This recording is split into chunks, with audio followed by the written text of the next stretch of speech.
I grew up in Newark, New Jersey, in the south section of the city on a small street called Clinton Place and Hawthorne Avenue. And at 16, maybe 17 years old, my father got diagnosed with kidney failure.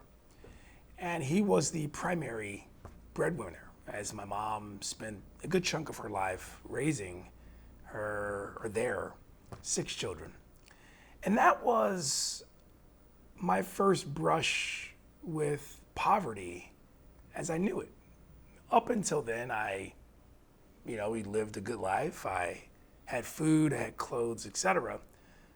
But then the income stopped once he was diagnosed. And that was a turning point for me to recognize that there has to be a differentiated way for me to create economic opportunity for myself and for my family in the long run.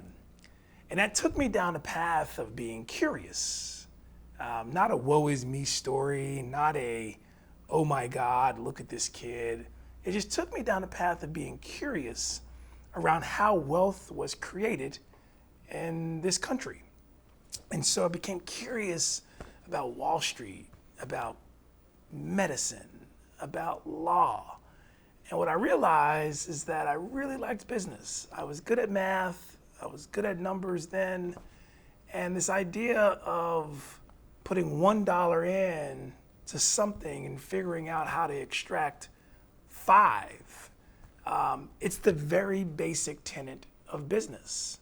There's a lot of jargon and language around business, but the reality is, in our old neighborhood, we would say, how do you make $1 out of 15 cents? And that's just the basic tenet of business. And once I realized that there was opportunity for me to learn how to extract value after whether it's investing $1 or getting a return on my labor, that encouraged me to go down a path to figure out how to become a successful business person. And it stemmed from this idea that the money dried up in my home at 16 or 17 years old.